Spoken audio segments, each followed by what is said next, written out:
Good evening, everyone. It is Monday, August 24th, time for the Pittsburgh Community Task Force on Police Reform. Today we have an opportunity to engage in another very meaningful conversation with our guest, Ciara Thomas, President and founder of Sisters Pittsburgh, accompanied also by the manager for youth and education, Tiffany Semino. And then the second presentation will be by Dr. Anupama Jain, Executive Director for Gender Equity Commission. So two great topics for discussion. I'd like to remind members of the task force to please use your raise hand option to be recognized when asking a question and to provide courtesy and respect for members as they're talking. We had a couple members who indicated they would be joining us late. Dr. David Harris has class until 5, and he'll be joining us immediately following the end of his class. And a couple others stated they'll be joining us soon after 4:30. And Dr. Bullock, Reverend Marie Kelly said she was not able to attend because of another personal commitment she had this evening. Very good. Well, thank you. Any other comments, co-chair? Nothing. All right. Then I will ask Nathaniel Yap if he would introduce our guests for today. Sure. Yeah. Sure. Thank you, Dr. Bullock. I'm pleased to share with the task force and the public that we have as our guest speakers today, members from the LGBTQ community to speak to issues related to the LGBTQ community as it pertains to interactions and their views with the Pittsburgh Bureau of Police. So I think we have Tiffany Semino, the Youth and Education Manager. We also have Ciara Thomas, the President and founder of Sisters Pittsburgh, and Anupama Jain, the Executive Director of the Gender Equity Commission. I think to kick it off, Tiffany, did you want to start it off, or did you first, please? Thank you. Hi, everybody. My name is Tiffany Semino, and I'm the Youth and Education Manager in the Mayor's Office, and I also serve as the liaison for the LGBTQI+ Advisory Council. And I just wanted to give you just a little bit of background about that group. They came together in December of 2016, so about 3.5 years ago. And one of the big goals of that council was to move their council into a commission. And so we actually will be wrapping up at the end of this week an application process for new commission members. So legislation was submitted, approved by City Council unanimously to create the commission. And we will be reviewing those applications. We have about 8 seats available for the community, and then a few that are City Council, someone from the Gender Equity Commission, the Council and Commission on Human Relations, in the Mayor's Office, and we had 115 applications so far. So great interest from the community, and I just wanted to give you a little bit of feedback and kind of background about that group. And we have the lovely Ciara Thomas, who's come to, she's been a part of the advisory council since the beginning and has been serving as the president for probably the past maybe 1.5 years or so. So thank you so much for inviting us to come in. We really appreciate you kind of wondering about the interactions with police and the LGBT community. Welcome. Ciara, please join us. Hi, yes, thank you for having me. I'm glad to be here. Good to see you all. So as Tiffany had mentioned, I've been on the advisory council since it started. We've done some great work over the years as far as supporting our LGBTQIA communities of Pittsburgh. I've been chairing it for, like Tiff mentioned, about 1.5 years now. My passion, and I'm the founder and director of Sisters PGH, an organization in Pittsburgh that focuses on providing resources for transgender and non-binary communities.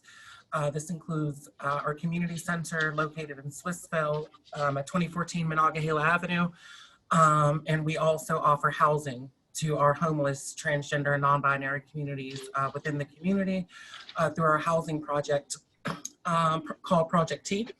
I'm also the co-vice chair of our Pennsylvania Commission on LGBTQ Affairs out of Governor Tom Wolf's office, and their high focus on legislation in the state and making sure that our communities are protected through legislation and through other things, but that's a huge key focus point for me. So, yeah, that's me.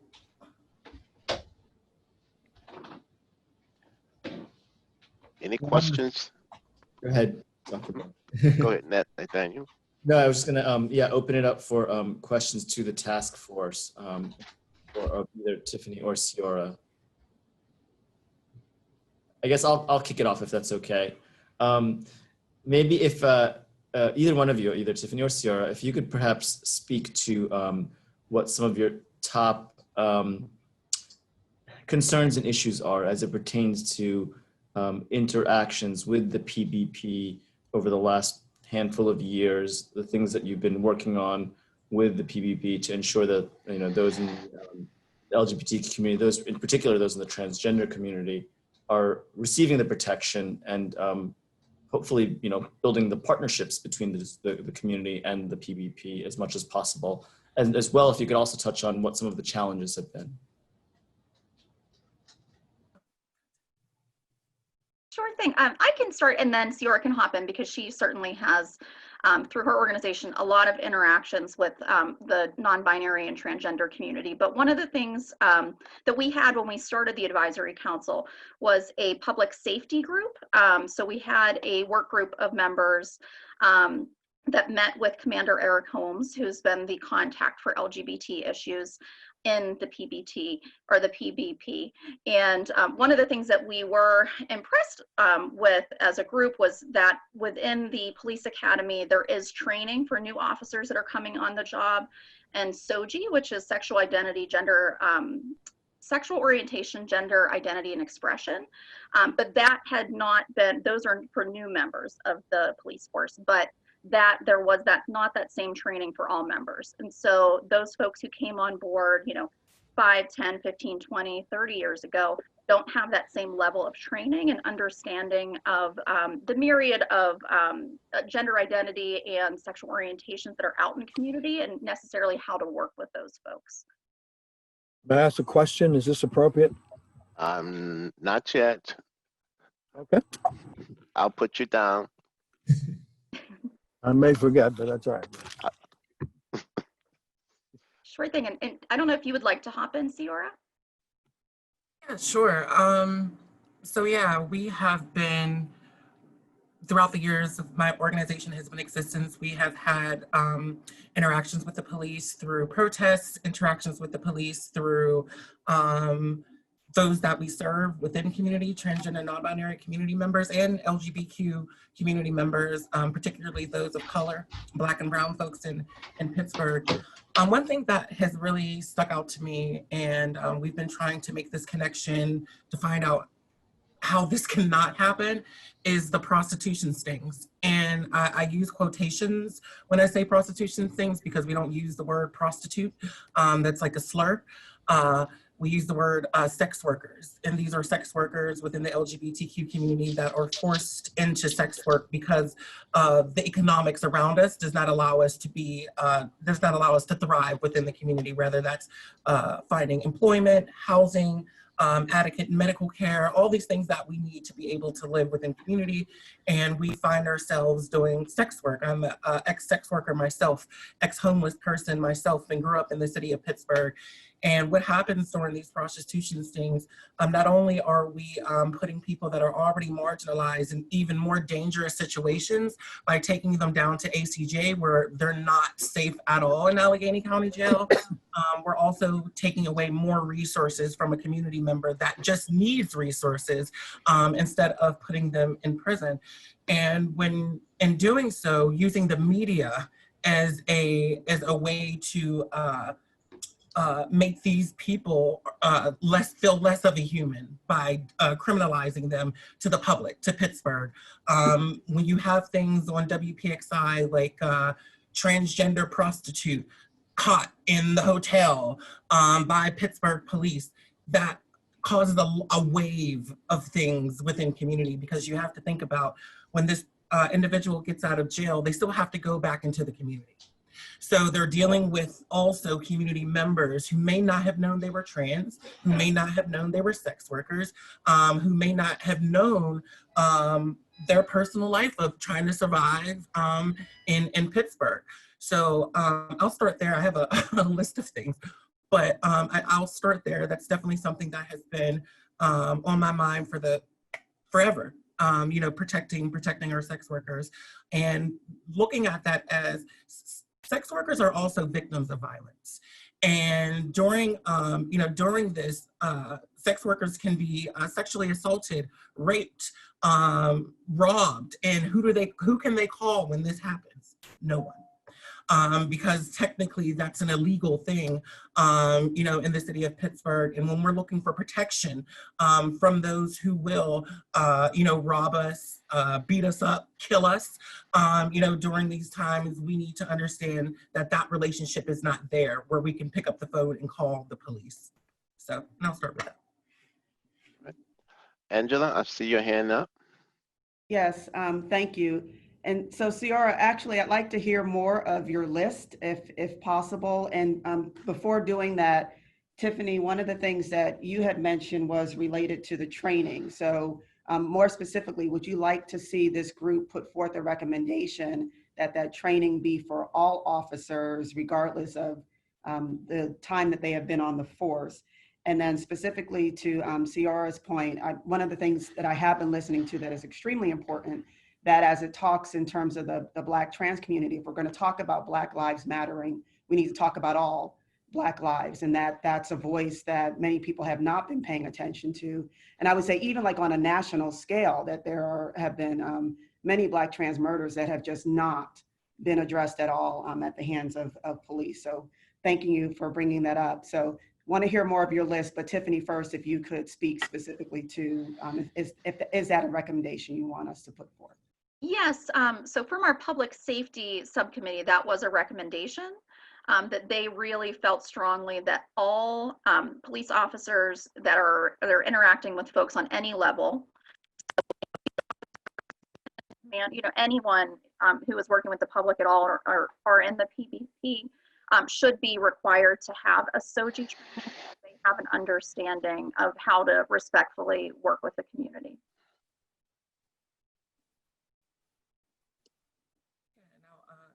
So a few other things that I had is accountability for police officers who stray away from protecting civilians within the community. And there is no at least accessible formal way that is public for people to police the police, in essence, to be able to you know, make complaints about the police, to file reports about the police within the city.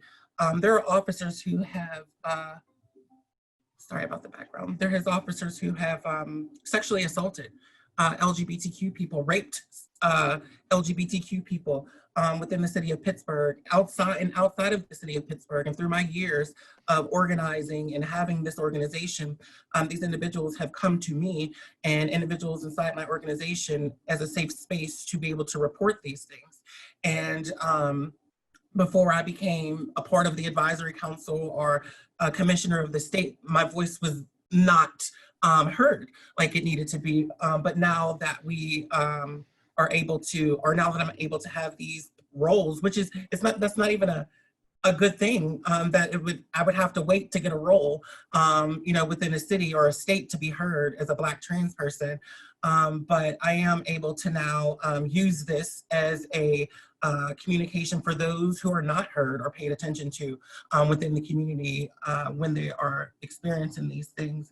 So there definitely needs to be a form of accountability. Like when these things happen, they just seem to happen, and that's it.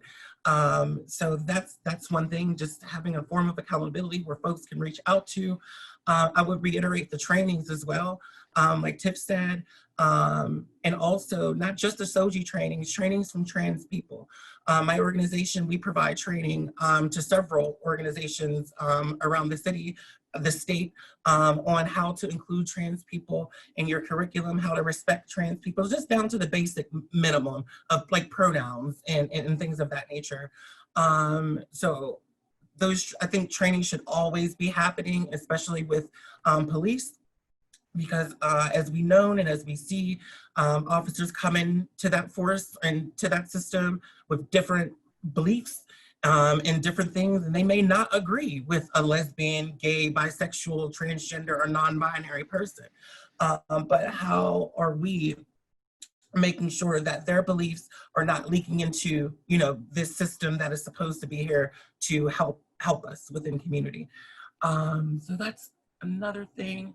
Also around pride relations. So I've been, myself and my organization, we have been leading Pride, an alternative Pride event in Pittsburgh called People's Pride, PGH. And during this, there has been decisions that we've had to make. It has historically been known that LGBTQ people and the police have a rift.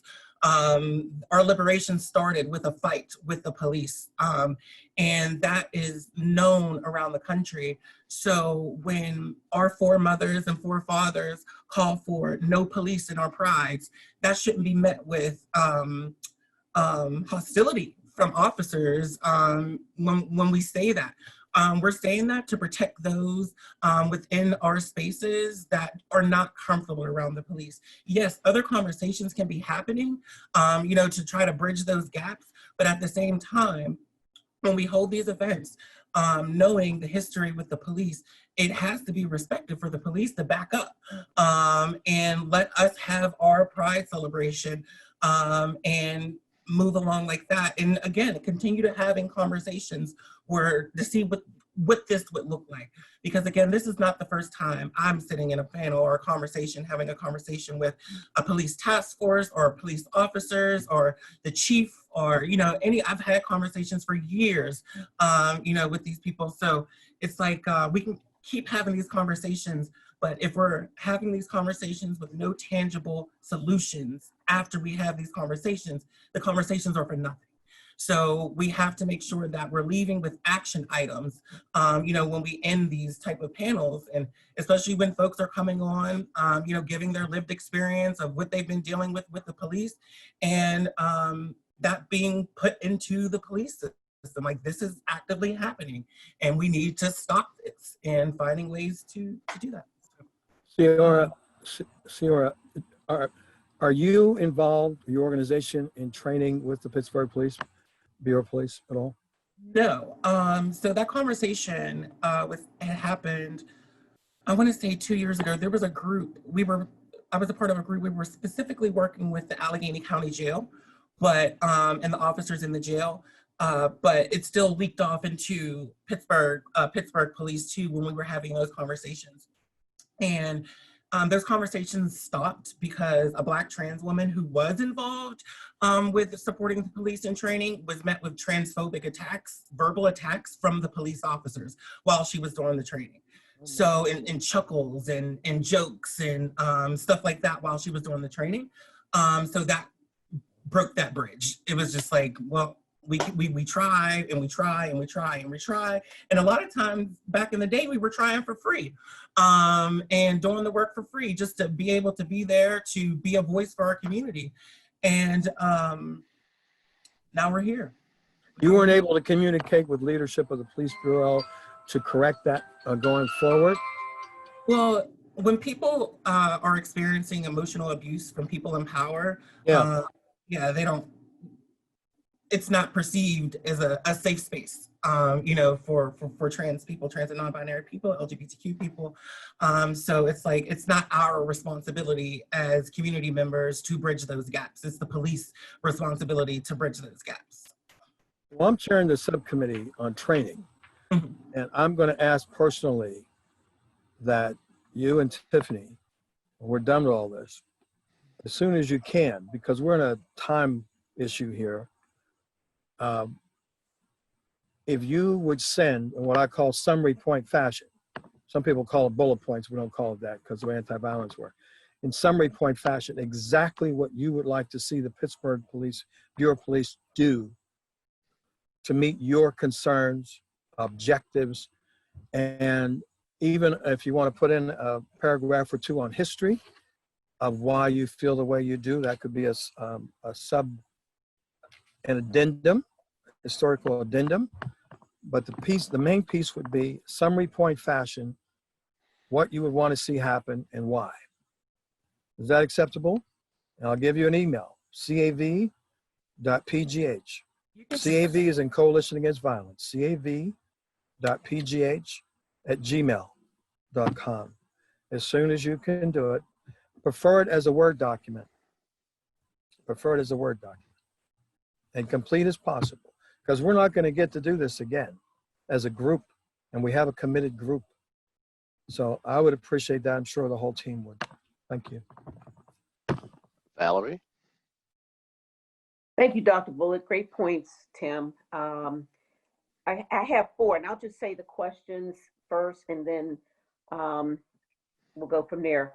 When the news media, and I get you, Ciara, when the news media announces that there's been a prostitution sting and that there were transgendered individuals arrested, et cetera, is it the news that's reporting that, or do you know if the police report has that? I mean, if the police report has it on their report format, then that is obtainable by the media and general public.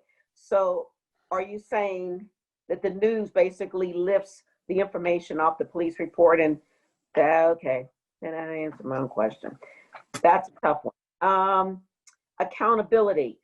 When you said that some people have reported that they have been sexually abused, indeed raped, has that ever been reported, or is it that they don't do it because, like you said, or as Tiffany said, not being in a position of power, you may be intimidated, it may be like, let it go, or do they actually follow up and report it to OMI, CPRB, et cetera?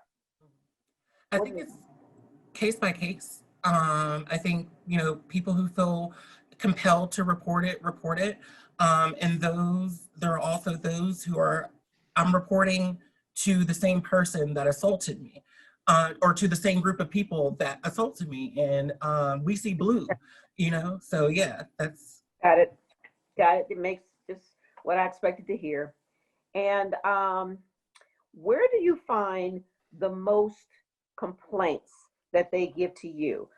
Is it with individual altercations and interactions, or is it culminating from group incidents, like a protest, like the Pride Parade, et cetera? Both.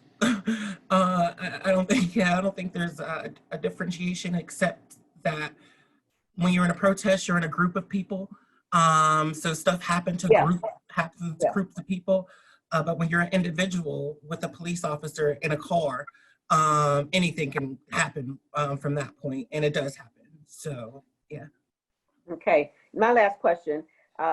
Thank you for indulging me. How long, you mentioned that there was a transgendered woman who was working with the police in training, and yet was ridiculed, et cetera, the typical donkey hat kind of behavior that can happen, to put it nicely, since it's public. How long ago was that training? I want to say that was about 2 years ago, maybe 3. 2 years? Yeah. Jeez, I was hoping you'd say, oh, that was 5-10 years ago. I don't know. There was a working, Tiff, do you remember the name of that working group that we were doing? Yeah, it was called the Public Safety Subcommittee. Under the committee, under the LGBTQI committee. Yeah, under the Advisory Council, correct. Advisory Council, excuse me. Say it again. Public Safety Subcommittee. So we had a couple different subcommittees, but the public safety one, there was a lot of activity in that group, and that was the Public Safety Subcommittee of the LGBTQA plus Advisory Council. And was that reported, that the incident where she had to leave because it was just not well received? I'm not sure. I couldn't even answer that. I know it was some social media post, and that was that. Yeah, it was like third-hand information, but it was something that we definitely all talked about, because we want to make sure that if those trainings are happening, that, you know, if we have folks with lived experience, that they don't walk into a situation where they are being ridiculed and laughed at, and, you know, that there's not a culture of wanting to learn from folks and their experience. Commander Holmes, he's aware? Yeah, he was aware. He was I don't know if he was a part of that individual meeting, but he attended quite a few of the meetings of that subcommittee. Can you find out if there was ever any follow-up? Was the instructor herself, was she, you know, did she report back? I mean, third hand, you don't get anything, you know that. Yep. But first hand is another thing. Yeah, sure. You can reach out to her. Can you? Yeah. And that may be something you can, Tim, that may be something you may want to follow up on as well as far as training, is to get it firsthand, like what happened. Yep. That's all. This is a question I have for the two of you to look at as part of your recommendations. Obviously, that's a very awkward, isn't strong enough a word for that situation. But if you would recommend, from your perspective, how such trainings could be set up to avoid such interactions on the part of between you or your presenters and the police, and when and if there is such an incident again, how should the officers be disciplined, or how should the officers be approached so that that kind of activity ends immediately before it begins again? Well, I can answer that in part right now. I think it should be something that is not tolerated whatsoever. I think an officer should be fired for being homophobic or being transphobic or excluding people, you know, within the community that they're supposed to be serving and protecting. So if they're not willing to sit down and learn how to protect and serve, they don't need to be on a police force whatsoever. It's like a racist cop. Same situation. If they want to be racist, go be racist somewhere else. And we're not going to have that here. I mean, I won't speak for the task force, but you know, that's pretty evident. Again, write it the way you want it, write it, of how it should be handled, how it should be approached, and if such training were to restart, how the training could be set up to avoid such incidents in the future. Okay? Richard? Thank you both for this presentation. Man, please forgive me for my ignorance. But what is a sex worker, and what are there different qualifications for what a sex worker is, and how they are perceived by the Pittsburgh Bureau of Police? Yeah, so a sex worker is another term, another name is what we call prostitutes. I want to say 5-10 years ago. And these are individuals who are, again, living in an economic disadvantaged community that they do not have access to resources. So they are forced to have sex for financial means in order to thrive within the community. And with this is frowned upon by police systems, by governmental systems, when in fact, police officers engage with as sex workers, government officials engage with the sex workers. So it makes no sense for, you know, us to be in a system where we are not uplifting and protecting those that we are seeking services from. And I'm specifically speaking to, you know, those officers or those government officials who may be seeking services from sex workers. No judgment, but at the same time, let's make sure that these communities are safe during sex work. And that means looking into beyond, you know, task force means, but looking into legislation and looking into how we can make this happen in Pittsburgh. So, yeah. Hope that answered your question. Nathaniel? Yes, sorry, hi.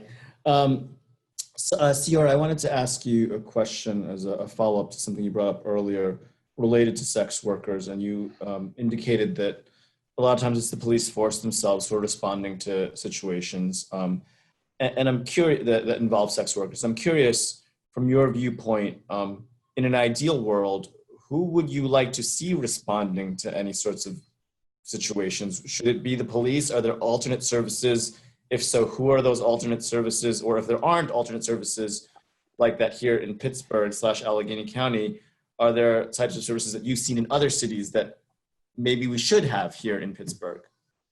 Yeah, I think like I haven't seen any, especially centering TLGBTQ folk, or specifically trans folk, who are extremely more marginalized than our LGBTQ communities. I think something we need some type of domestic violence hotline, domestic violence and space where folks can call and report these things, and instead of the police, because again, the police will protect the police if need be within that system. So in order to avoid that, and the task force, I mean, if people can report to the task force when these things happen, and the task force, deal with the police after these things happen within community, that would definitely be an outlet. But we do also need spaces where people, and I kept saying domestic, but domestic sexual violence, all these things, when they're happening within the LGBTQ community, we need to be able to have affirming spaces with people like us that can handle these situations accordingly, and talk to, again, folks like the task force, talk to the city, talk to the state, and finding ways to eradicate these things. Okay, thank you. And can I just, as a follow-up, would you envision someone who has expertise in handling homeless, in working with those who are homeless, be helpful in these situations? Maybe someone who has experience as a social worker working with those who are homeless, but then perhaps maybe a little bit of expertise with the non-binary / transgender / sex worker community. Is that something helpful? Yeah, I think it'll be helpful, but I also think you have to scrape off some of the expectations of a person that would be leading that type of conversation or being involved with that type of space, understanding that lived experience is going to trump any type of degree someone may have gone to school to get. When someone lives the experience and goes through the experience and is able to eradicate and teach others about that experience, I think that's the best route to go than looking for a professional, and I use quotations with that. Of course, having professionality is good to be able to have conversation, but at the same time, we have to think about who we have in the community in Pittsburgh instead of outsourcing, because Pittsburgh loves to outsource. So we can insource and use those that we have within our community to be able to do that. Thank you, appreciate it. Bobby? Thank you, Ciara and Tiffany, both for joining us this evening. I'd like to circle back to the comment about accountability, because I think it's really central to the work of this task force. And Ciara, you had mentioned that you made the comment that it's difficult to make reports to the people in blue who you already have an issue with. So I'm curious if you could share with us a little bit about what might help, what kind of accountability mechanism or body might help have you would feel more comfortable bringing these issues to ensure better accountability and transparency. I'm grappling with this myself. We've got the Office of Municipal Investigations, we've got the Community Citizens Police Review Board, we have the Office of Community Health and Safety now, and there's a lot of intersection about accountability and transparency, but it's come up a number of times about how can we improve that. So can you talk with us a little bit more about, in the ideal world, when something happens that is inappropriate and just absolutely wrong and illegal, how could you imagine taking that forward to achieve better accountability and transparency?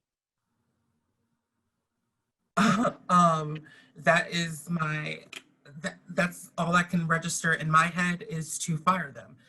That's what accountability looks like, is not allowing these folks who abuse their power to continue abusing their power. I've seen when things happen within communities, they try to send the officers through, we'll send them through a training for a couple of weeks and maybe they'll be different afterwards, and they're not. These are human beings. Human beings know how to play the system. They know how to, I'm gonna go to this training so I don't lose my job, and then I'm gonna get back to work. That's just not enough. That's not enough. They should not be getting our tax dollars for harming our community. So there's no way that they should continue being police officers in a community that the police has had horrible relations with since before I was born. And I'm 31 years old.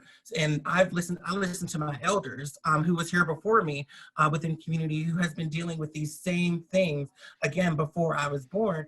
And there has been absolutely no accountability. I think it's just, they'll go a press release. The police are getting trained on how to deal with trans people. And then the following week, officers are being transphobic outwardly towards the community, or being homophobic towards those that they encounter. So we see the action with no results. So it's like, yeah, I'm sorry, go ahead. Now, would it make any difference, I guess, and I didn't want to lead you in asking my question, but does it make a difference if the accountability body doesn't have police officers involved in the investigation? Yeah, absolutely. If the police officer, if it's an independent investigation outside of the police, and those folks aren't involved in the investigation, I think that's the best route to go. Because again, we won't run into that police protecting the police situation I spoke on earlier. It'll be a third party, uninvolved, looking at the facts and the receipts of what happened in these individual situations.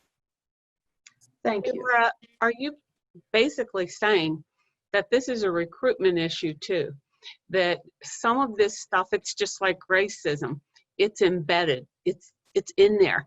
And so we have to do a better job of, when folks first present as wanting to become an officer, being able to, I don't know, the right psychological test and the right background information, the collecting of information that they do that goes back years and years, so that you have a better chance of weeding someone with those attitudes out.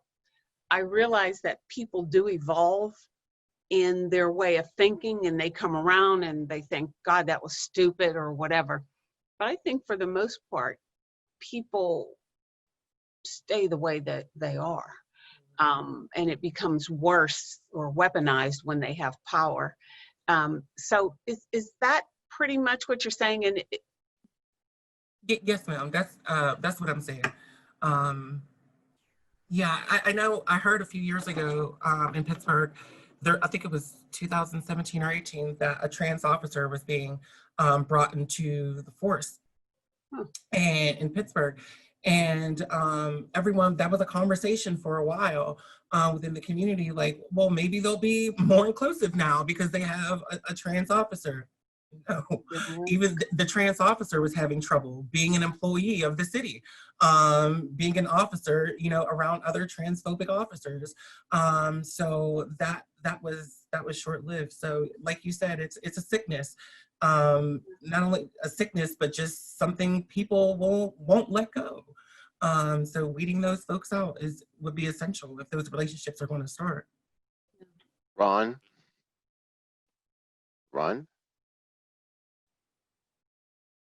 Ron, are you still on? Thank you. So thank you both for your insights and for your courage to share in this way. And Ciara, actually, what I've been meaning to ask, you actually just broached, and I want to go a little bit further with it. Are there other communities that are doing even better than Pittsburgh? And is there a correlation between how open those police forces are to having LGBTQ members of the force, and how they deal with the LGBT community in a fair and just way? Can you repeat the end of that? I'm sorry. I'm curious, is there a correlation between how a police force has LGBTQ members of the force and how well they deal with the LGBTQ community at large? I haven't seen many examples of that, especially not here. I mean, and I get around the country, I get around the state.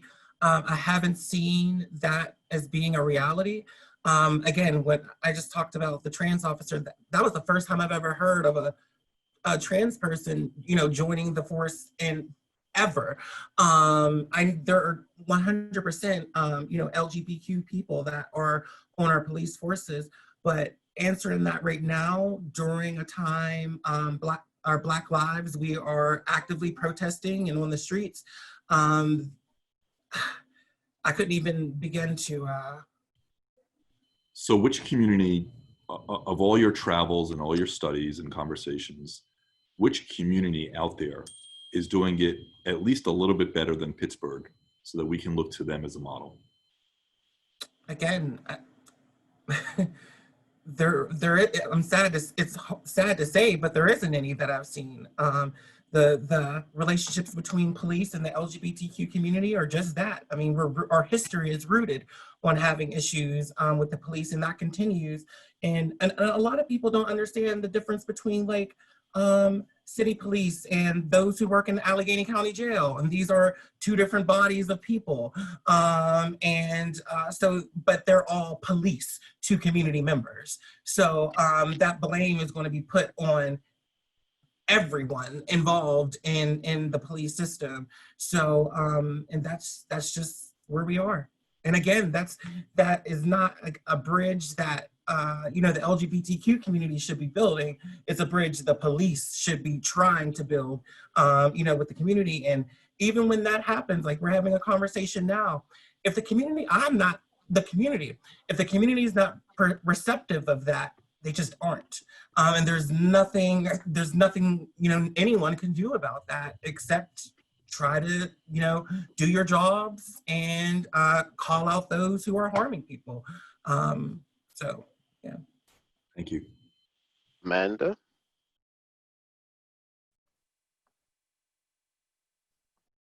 Amanda?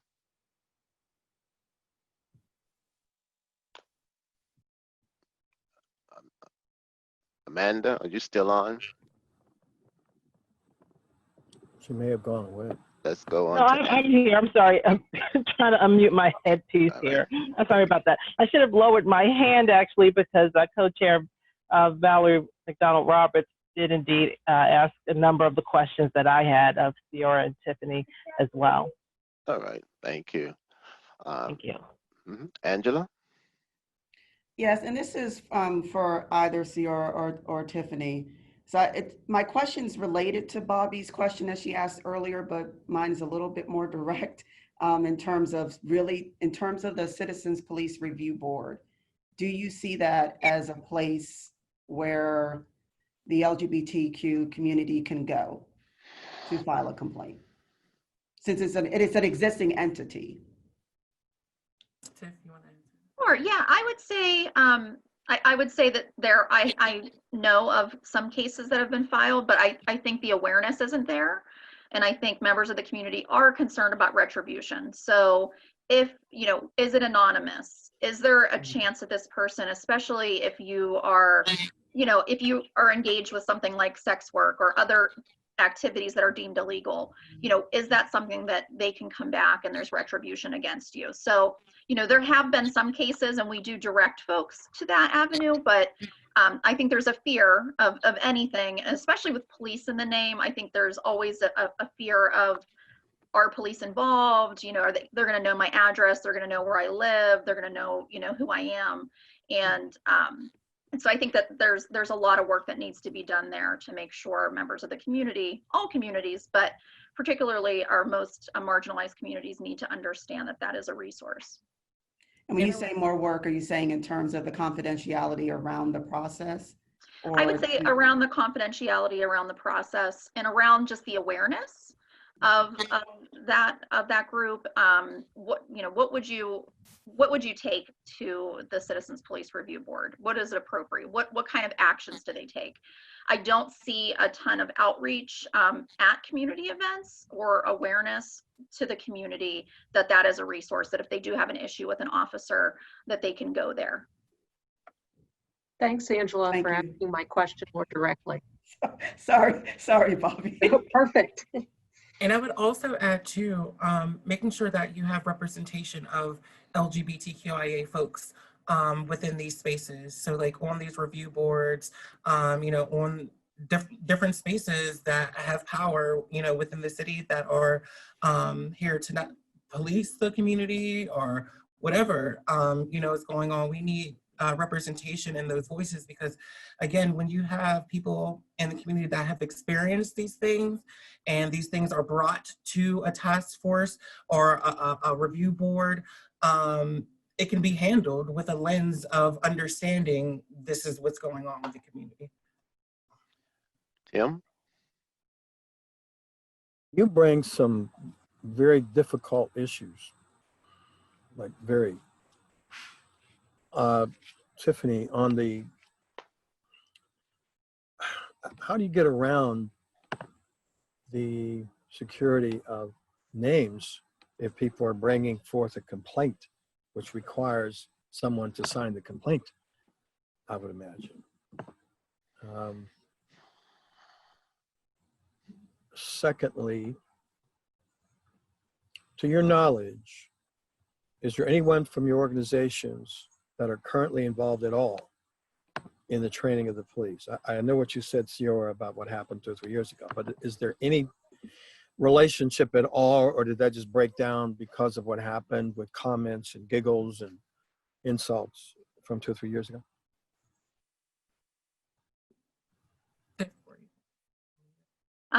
To my knowledge, I don't think there's any LGBTQI plus organization that's providing that training. So I don't know if that's done in-house, but I'm not aware. And Ciora, are you aware? Because you would have a much better handle on that.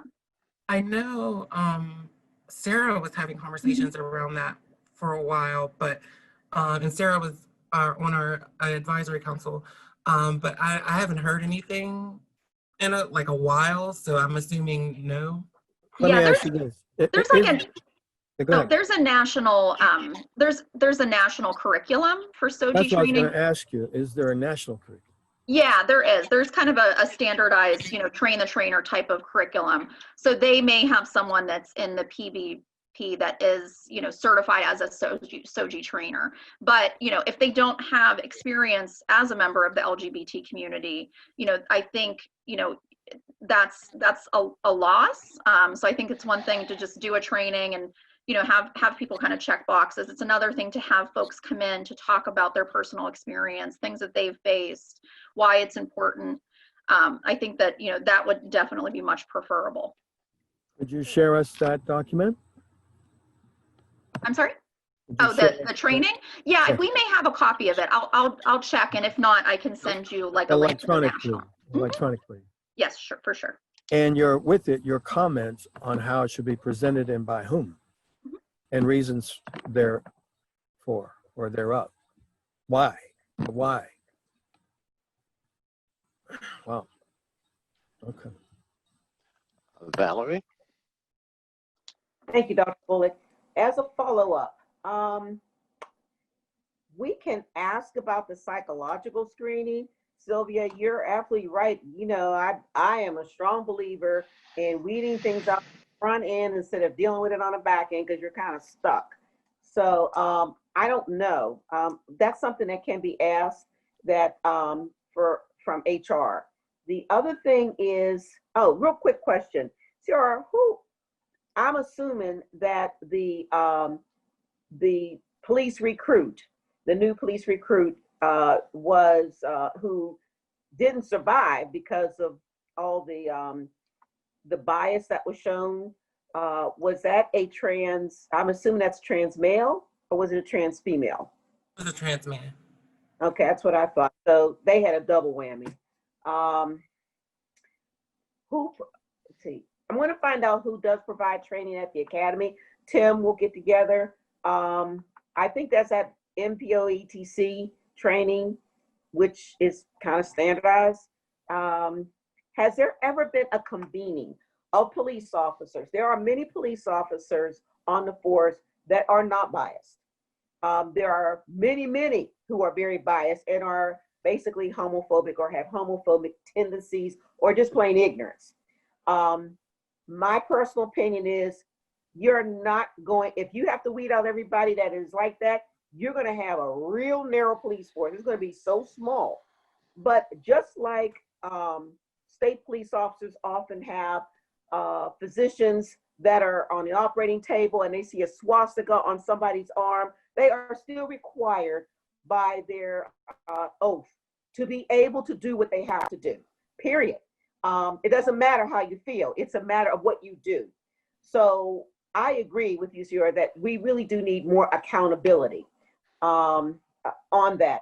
But the question is, for those police officers that are not, that are very, very much so open-minded, have they ever been convened to have a discussion to, and maybe as a volunteer, to come and talk about the types of bias? And by the way, this whole thing needs to be part of the implicit bias training, and it needs to be recurring, not just one, one and done at the academy. It needs to be recurring. And basically the whole issue of the LGBTQIA interaction needs to be part of that. But has there ever been a convening of police? Have you ever gone through that, Ciara? Were you just a group of police officers that talk to you? From my experience, no. They'll reach out individually.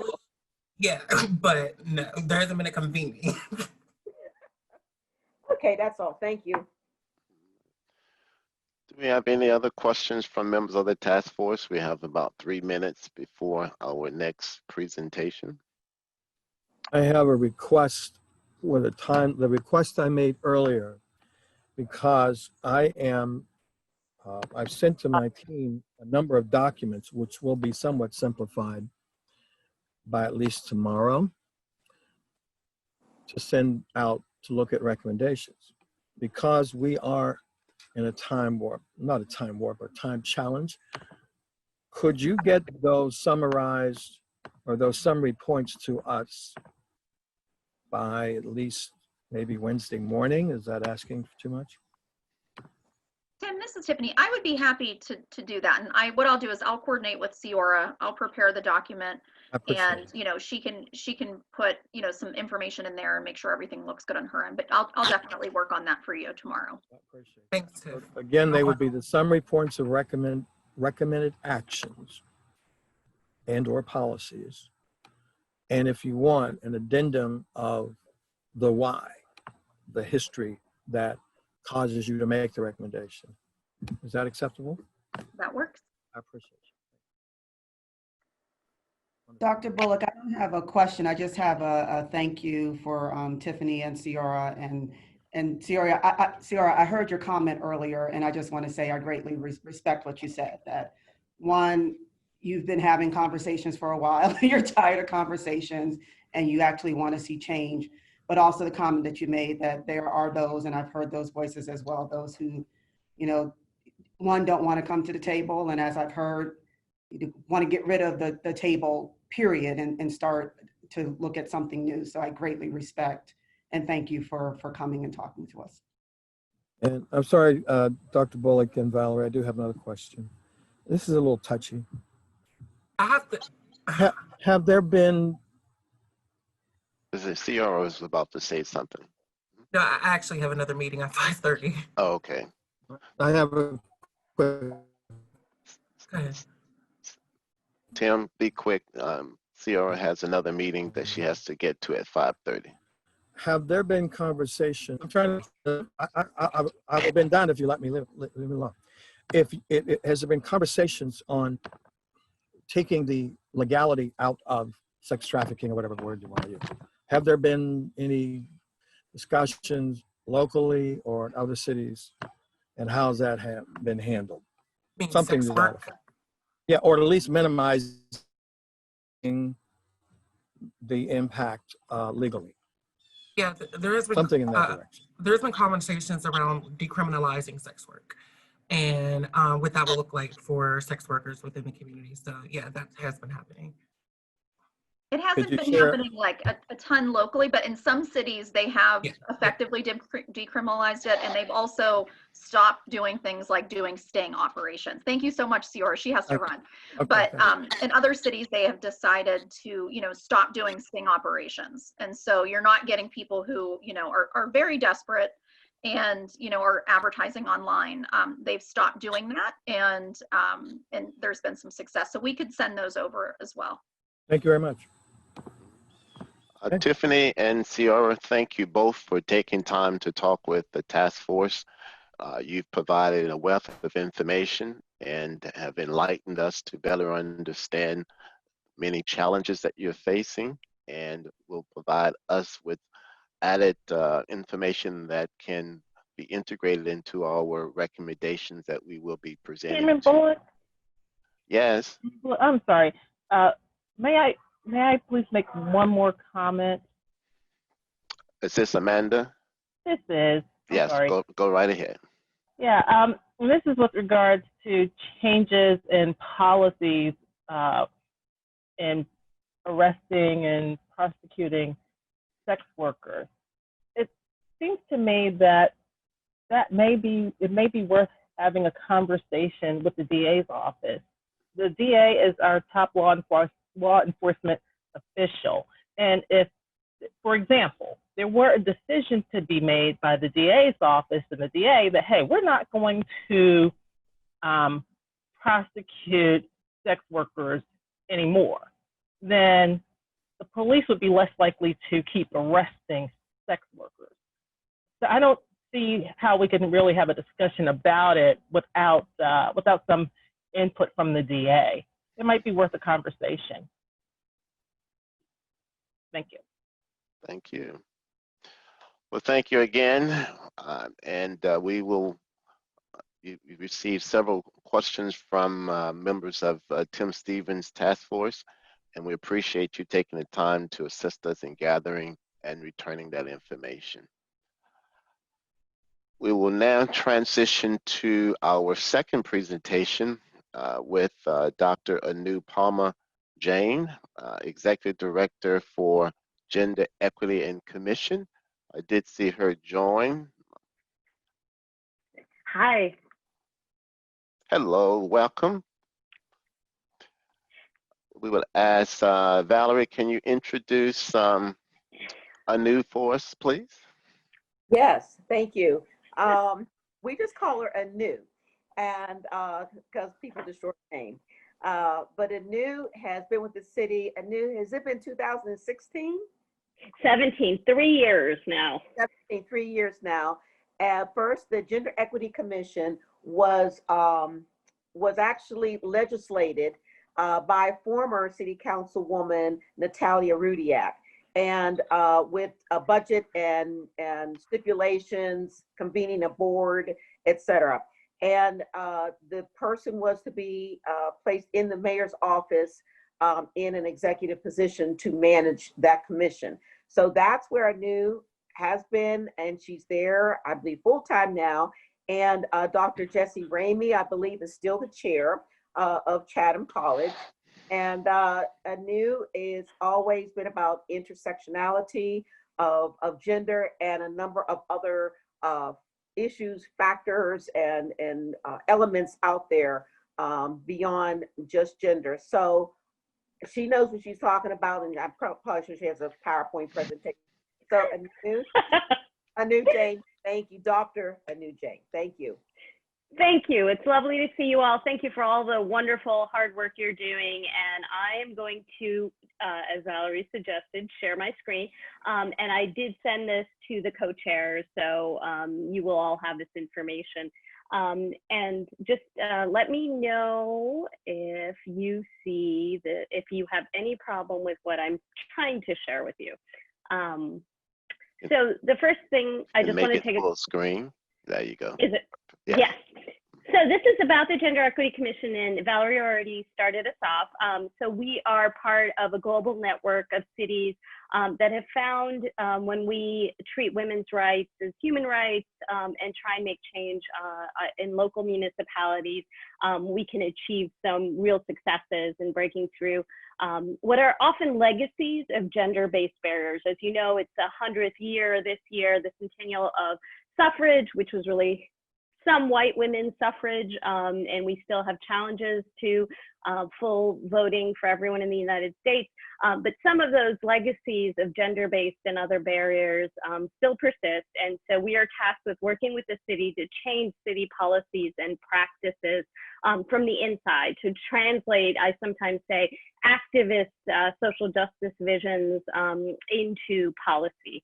And so this is just a little overview on our webpage, which is the city website, pittsburghpa.gov, and you can find us under boards, authorities, and commissions.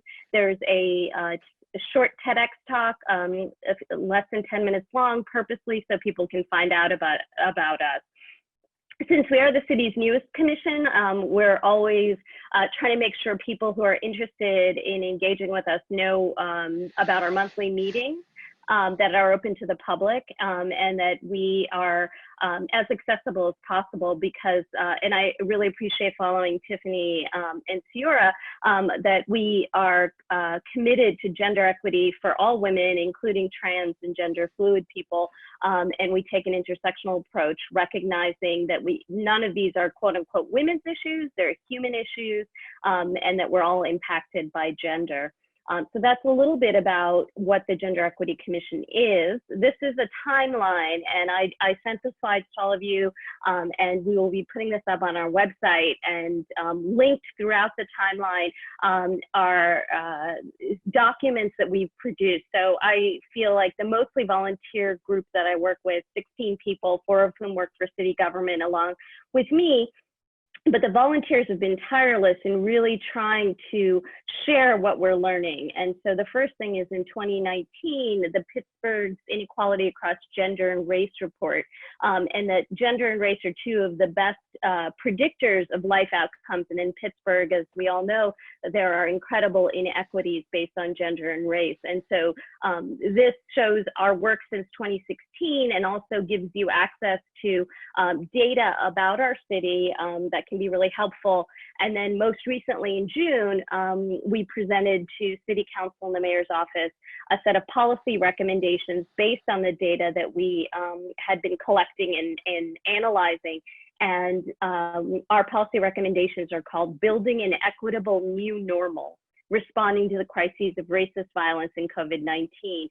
That as we know, COVID has highlighted and exacerbated already existing inequities. And so we don't want to go back to normal. We want to go back to an equitable new normal. And there are 11 policy recommendations in this document that is publicly accessible. Number 1 is addressing police violence. And given our mandate, we're thinking about police violence in terms of particular patterns connected to gender. And so I hope that this information adds to all of the work your task force is doing, and highlights some questions you might want to be asking, or recommendations you might want to be making in terms of how gender and policing go together and intersect. So this is on the left of the slide, the overview of the policy recommendations, and number 11 is pilot a universal basic income program. And I just want to point that out, because one of the biggest gaps we see in our city is in terms of poverty and access to employment, and so that's certainly very important to us, and we're working on poverty alleviation and workforce equity as very specific goals. But since this was released in June, and we were responding, as the rest of the country was, to the horrific actions leading to the death of George Floyd, we felt that we really needed to make some recommendations about how policing needs to be changed to a focus on community health. And so I know from a presentation that Dr. Bullock kindly gave last week to the Gender Equity Commission that you were talking about these things very specifically, and that you've already discussed many of our recommendations. And I think there's a real dovetailing of public interest in rethinking some of our common, quote unquote, common sense about how communities, especially vulnerable communities of Black and Brown people, of people in economically depressed areas, interact with our police. So I just wanted to share that these are common recommendations being made to keep all of us safer. I then wanted to just highlight for you some of the ways that gender-based issues come up when you're thinking about police reform. I'm sure you've thought about these, but I wanted to put them in a very brief list. So we know that there are patterns of police brutality against women. The Say Her Name campaign, Kimberly Crenshaw, who coined the term, popularized the term intersectionality, emerging out of Black feminist activism in the last century, has really pointed out that as important as the focus is on the violence perpetrated and police brutality against Black men, sometimes we forget that Black women also face, and especially Black trans women, also face incredibly disproportionate kinds of violence. And so that's one thing to not lose sight of. I heard implicit bias training, and I do think that implicit bias training, the research shows that there's really good effect, but it needs to be ongoing. It needs to be built in. It can't be a one-time optional thing, just to address the fact that our society, there are so many stereotypes and stigmas, especially around race and especially around certain kinds of gender diversity, that's really crucial. Some of what I've been hearing when I've spoken with people who work for the police department in Pittsburgh is that there needs to be more widespread awareness about domestic violence and intimate partner violence.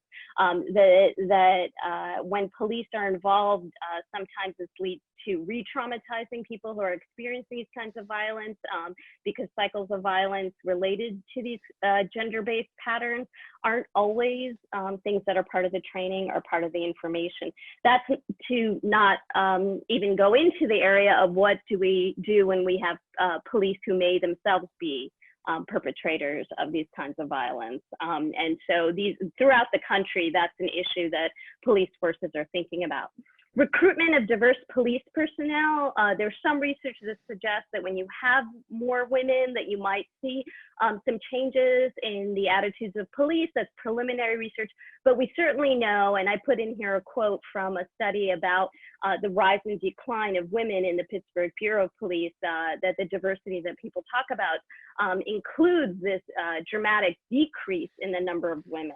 So that the progress in our particular locale is not being made. In fact, we've been going backwards. And that's something to think about very systematically. And that, of course, involves practices of hiring and recruitment and other things. Creating an inclusive environment that prevents gender stereotyping and harassment. Women in police forces throughout the country report that the environment is often overtly hostile. And I heard someone talking about homophobia, but just ideas about women, about not feeling that they're adequate to the job, of being teased and harassed in a variety of ways. So it's important to diversify, but it's also important that from the top down, there's very clear messaging and persistent support of inclusion. Mentoring opportunities for women and other underrepresented groups, so that you find in Pittsburgh police and other police forces that very few leadership positions are held by women. And that is another thing that's generally true in all of our sectors, but once again, that is a systematic way to think about gender-based barriers. And then finally, equitable and transparent policies around pregnancy, family leave, and so forth. And this affects all people, but certainly pregnant individuals find that union policies don't always match other kinds of policies, and so it can be very opaque what accommodations are available, which makes it, once again, a workplace that is not very gender sensitive. So these are all things that are very specific to patterns in our society that affect men and women differently. And of course, as you were discussing, people of diverse gender identities. So these were some of the things that I wanted to make sure were on your radar, and I'm sure you touched on them. And I can also give you research or resources if you'd like information, further information on any of these. I wanted to just give you the website from the African American Policy Forum, say her name, and just that they collect a lot of statistics, and they really try and make sure that we amplify the experiences that can often be invisible about how gender impacts the way that police interact with different communities. And then I finally wanted to just point out that the research about transforming police and police reform has to be intersectional. And so a lot of conversations are happening right now about body cams and how they can make us safer.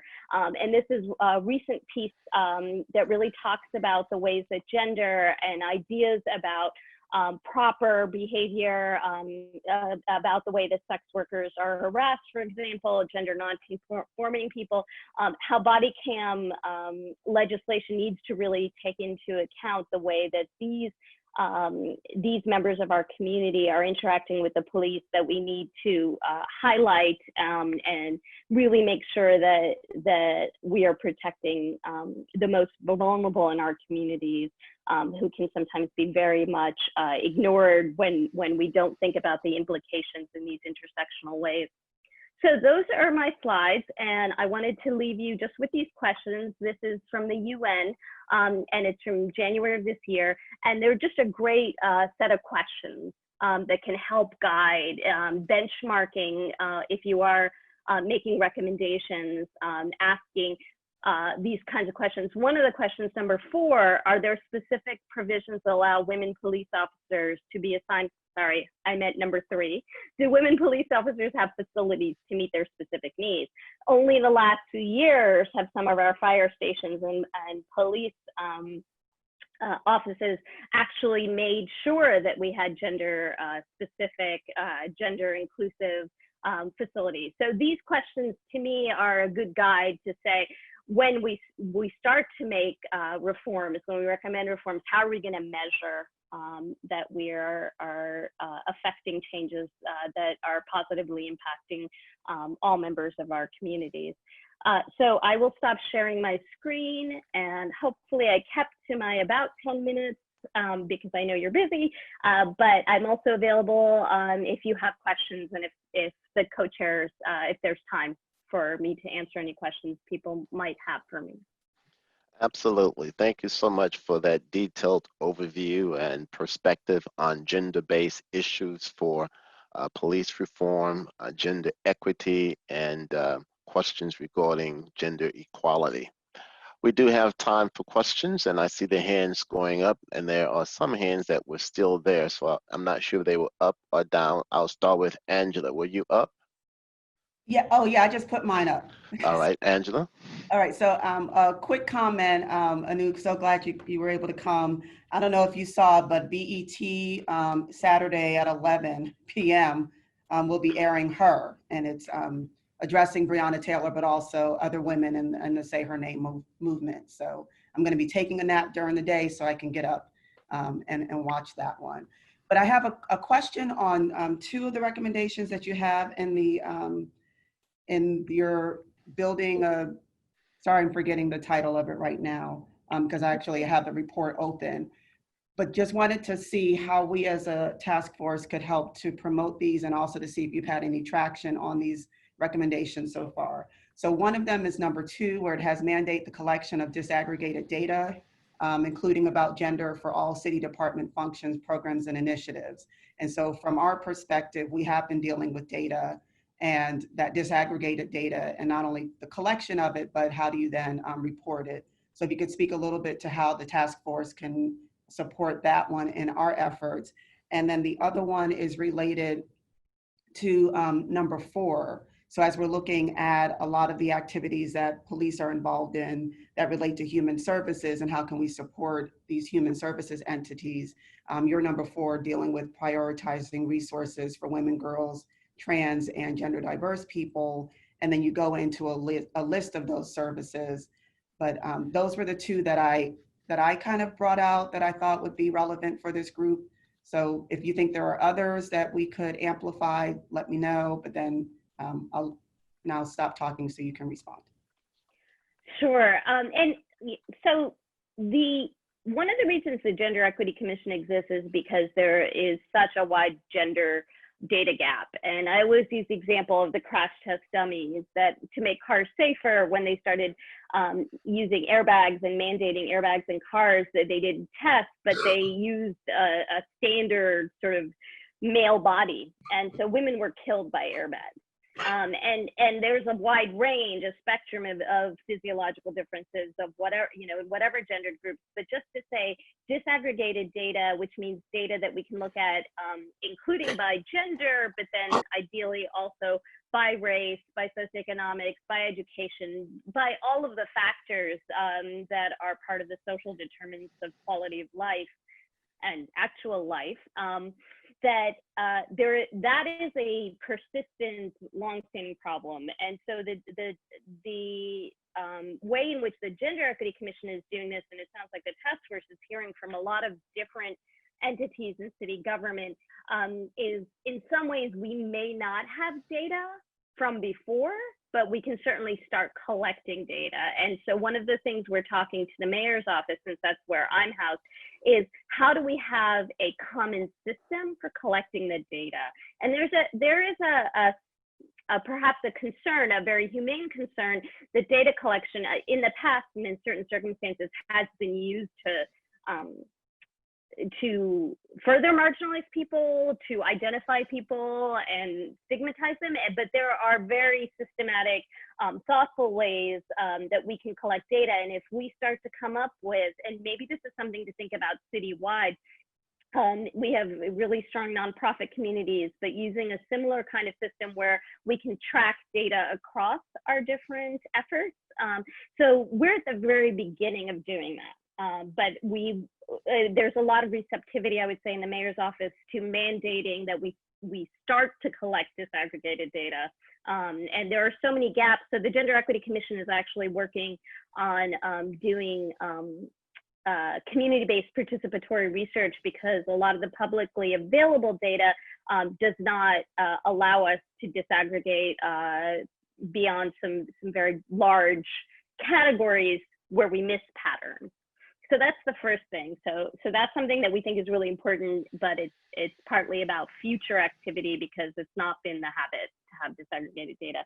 For number 4, we're working with different city departments, and I think some of the momentum in city government that is very positive is to really lower the structural barriers. So making services, having this idea of one-stop shops for services. So someone who is trying to access services that should be available to everyone in our city doesn't have to go through so much bureaucracy or go to 5 different buildings. Or so I think we're thinking about that in terms of making our systems more nimble and flexible and accessible to people. And so that, once again, all of this work is very much long-term, and it means changing cultural patterns that are pretty deeply embedded. And so the things you've pointed to are very crucial and also very much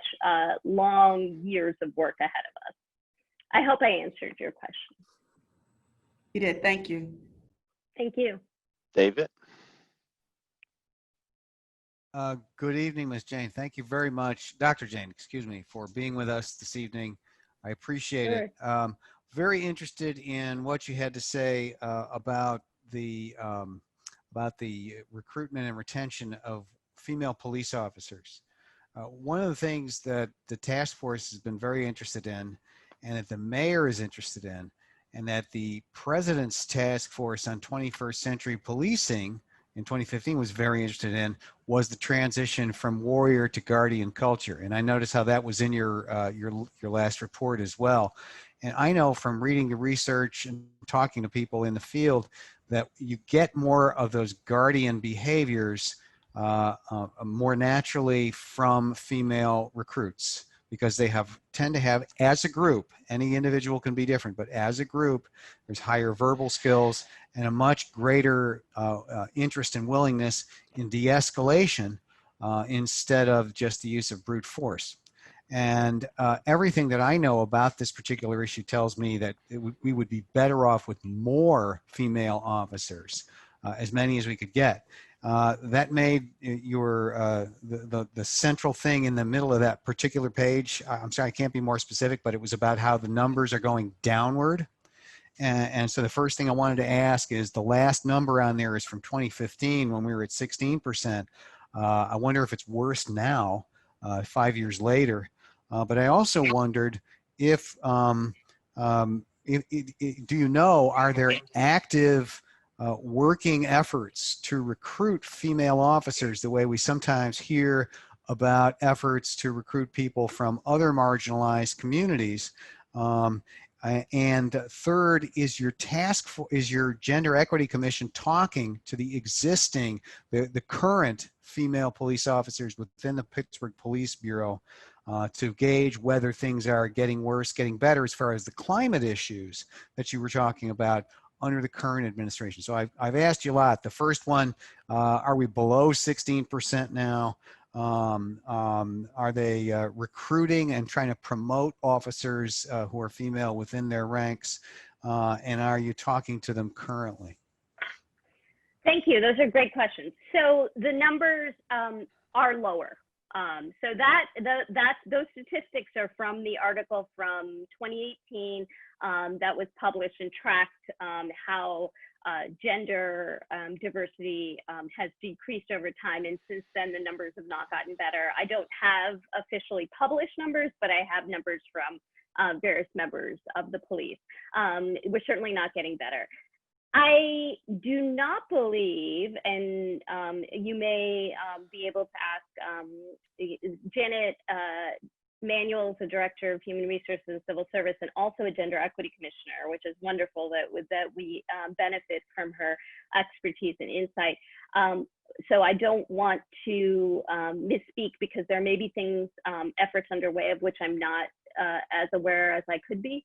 But my understanding is that there aren't actually, there's not systematic targeting of women.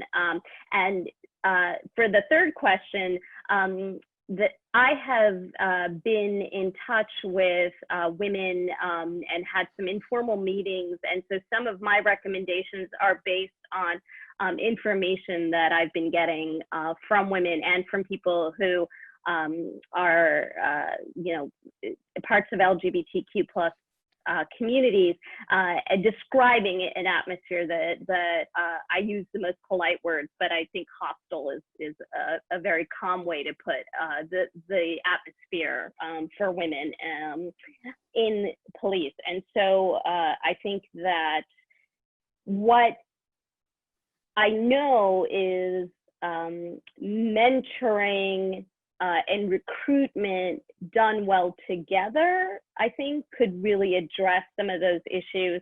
Some of what I've heard is that it's unclear how women can achieve leadership roles. So someone that I've spoken to extensively is Assistant Chief Anna Kudrow, who's a long time veteran of the police force. And so if you haven't had a chance, I would certainly ask some questions, because that's someone with just a wonderful, expansive, direct view of gender and some of the barriers for women in the police locally.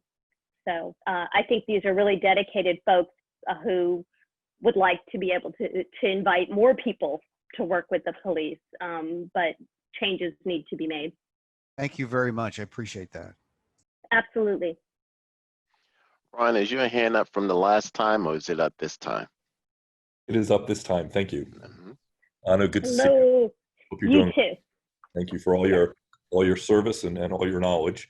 So in keeping with Dr. Harris's questioning, what's the target number, and which other police departments are doing it well?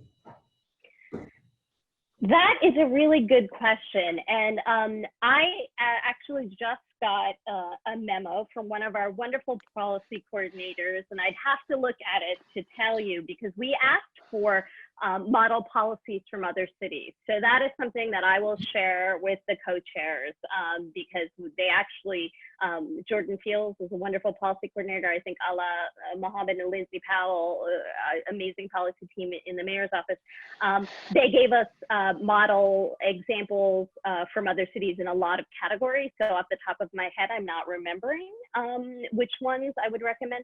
I do know that the efforts throughout the country have stalled, and some of the structural parallels seem to be about how police unions deal with transparency issues. So I will just say as a general rule, no city is coming to my mind right now because I'm thinking about, oh wait, Los Angeles has an equal pay policy, but that's a different policy issue. So I will make sure to send that to the co-chairs if I can give you any examples. But I do think that a pattern emerges about accountability. One more in the same vein. So let's assume 52% of the population is female. Are we looking at, from your perspective, are we looking at 52% of officers being female? Are we looking at 40, 30, 20? Where does that, given all the factors, if you were writing the ideal, what would it be? Yeah, and I actually skipped that question purposely, only because I think we have such a ways to go that I'd like to see the numbers go up in terms of how many female police officers. I do think that an ideal we can aspire to is that all of our leaders and all of our frontline people more fairly represent the communities in which they work. And so 52 is not a bad aspiration. I think we're a ways away from that. And I will just repeat that and including talking about officers who are not white, because our police force is so majority white in the city, that we also have to really make sure that we're not putting people from historically underrepresented groups into really hostile environments. And so that's maybe why I'm fudging a little bit, because I'm imagining all of these people being invited in, but then really having to struggle. So I'm going to back away from that exact number. Not answering the question. Thank you. Abby?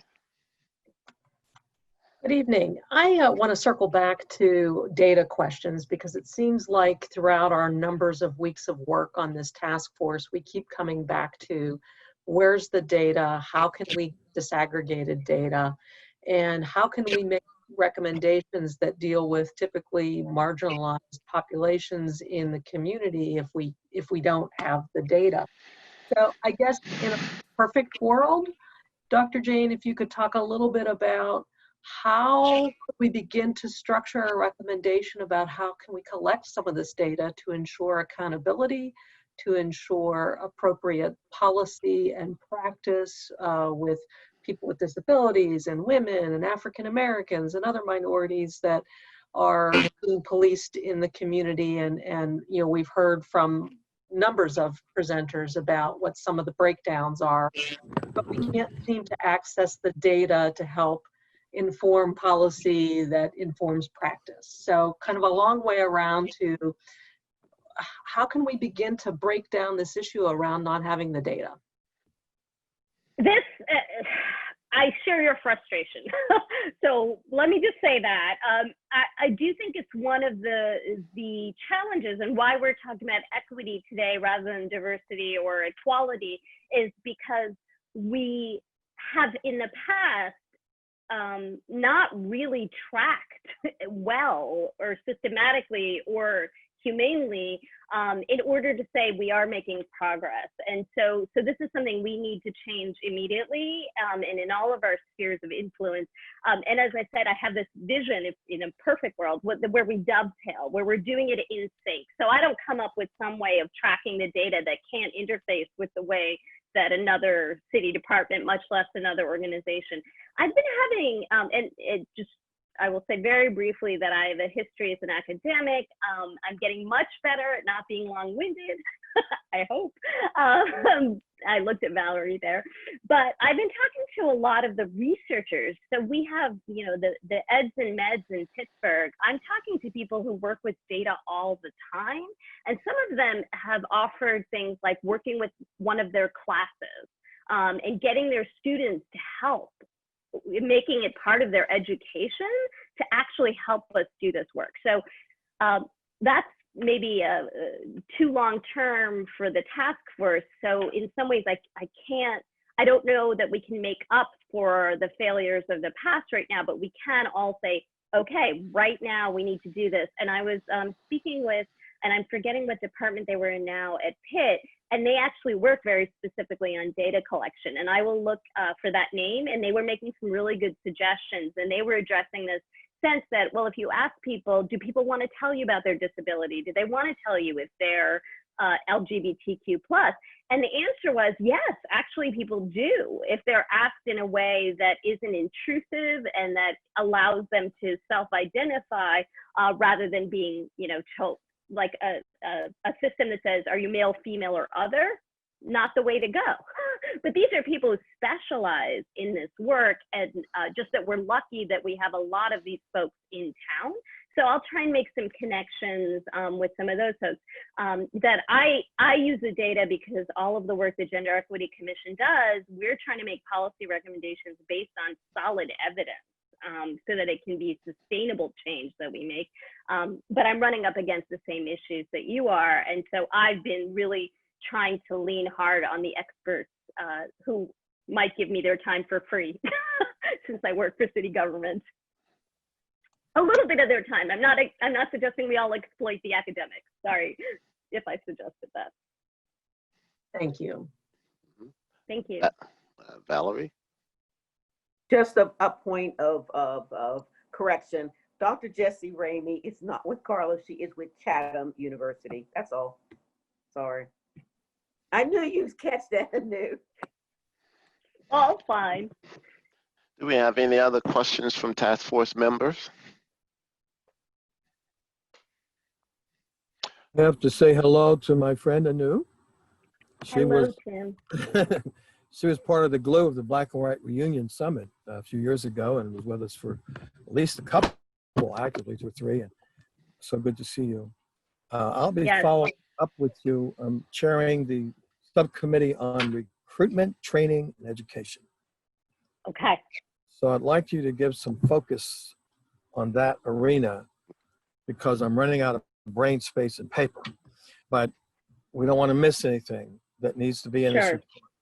As I said earlier tonight, we're going out of existence as a group, but we want to leave behind a very wide-ranging, permanent piece that will impact the city for years to come. So we don't want to miss anything, okay? Yeah, well, thank you all. This is a powerhouse of just wonderful community people giving your time and energy. I will send that follow-up information, the question I couldn't answer, and you'll have the slides. And gender equity at pittsburghpa.gov is an easy to remember email. You're all welcome. Anyone in the community is welcome. I don't always have the answers, but I can try and connect you with someone who knows more than me. So thank you all for your work and for inviting me to speak today. And thank you, Dr. Jane, for taking time to meet with the task force. You've shared some valuable information that will further advance our efforts and response to our charge. So thank you very much. Take care. All right.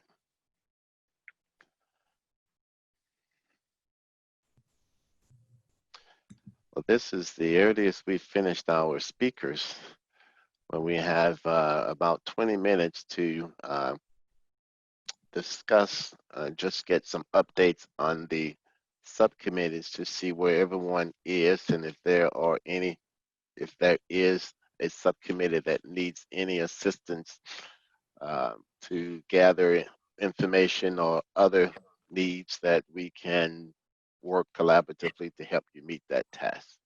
Quentin, before we get to that, can we review your draft of the reporting format and see if we're in agreement, so we have some degree of continuity in how we report back? Absolutely. I sent that out 2 weeks ago, and I asked for members to share any written comments, and no comments came back. So I assume that meant it was okay. But if you have questions, please ask the group. What question do you have? May I review these real quick, or you want to put up on the screen if you have it handy? We have subcommittee topic. We have goals and objectives. What are the subcommittee goals? What are the objectives? Then you have recommendations. So 1, 2, 3 makes sense. Activity plan is optional. How do you plan to accomplish? And sometimes in our recommendations, we may have a subsection or something bracketed, where we may say this may be done through. Would that be acceptable for that purpose? Yes, there's no definitive plan outline that gives a structure to develop responses. So if it has to be modified, and it may be different for each of the subcommittees, it just helps to put the thoughts in some organized manner when we compile it into one final report. The summary of all of the above. It's like an executive summary. That could get What's that? deep. I was just thinking top of my head, that could be pretty deep. Oh, about 2 paragraphs would just summarize the primary thoughts that you want to ensure is captured. 2 paragraphs for Tim, right? Yeah. Sure. What? Who said that? That's not gonna happen. And the compelling data and references. If you have any data,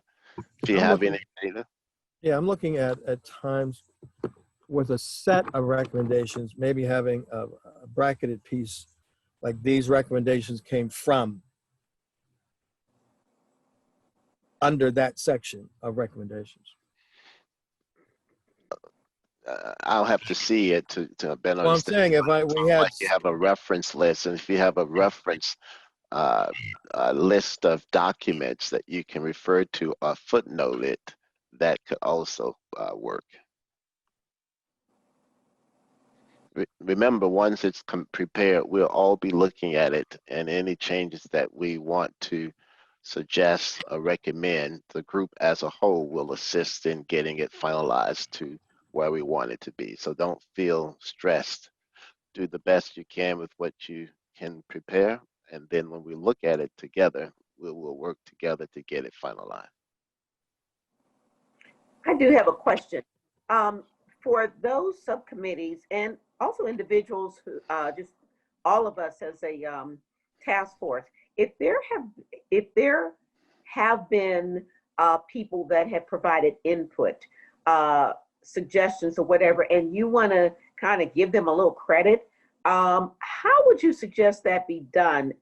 Should it be done at the end of the subcommittee report? Will it reach, will there be an appendix or an addendum or some type of page acknowledging many people? I don't know how to do this because, again, it may open up a can of worms, but there have been many people that have spent some time in helping the dialogue and inputting with the dialogue, helping forge the final report with recommendations. What do you suggest? I'm open, I'm throwing it out there. There are several ways. If recommendations are being integrated into a report, you can acknowledge feedback received from PBEP suggests the following recommendations that the subcommittee is also endorsing, in addition to the following list of recommendations. And in the reference area, you would list the article, the document, along with the organization and date that it was presented, if it's that formal, so it's acknowledged as a document used to prepare the report. It just means that to me, there's been so much enthusiasm, in addition to just the task force members passionate about this, is that, particularly in these times, it's it's an opportunity to say thank you to the community, and specifically those that really have stepped up and wanted to be part of the resolution. We'll make every effort to capture. Angela? No, I was just going to say, my recommendation is that we do a more general acknowledgement, because I know that for some of our recommendations, they kind of cross speakers, and they might be an amalgamation of several speakers rather than attributing it to one particular. So we could do that as a part of the opening component to thank persons who contribute, right? We'll just need a list of the individuals and any specific document recommendations that we can have. All right, good recommendation. Any other questions, comments? Tim, did we answer your question? I can always come up with another one, but I don't feel like it. Thought I'd shock you. I know. So what do you must project? be hungry or something? I don't know. I know I am.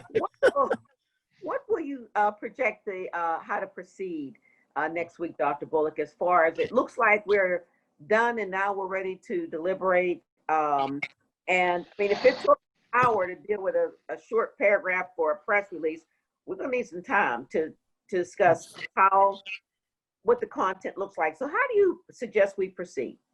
Or will you tell us later in the week after we talk about it?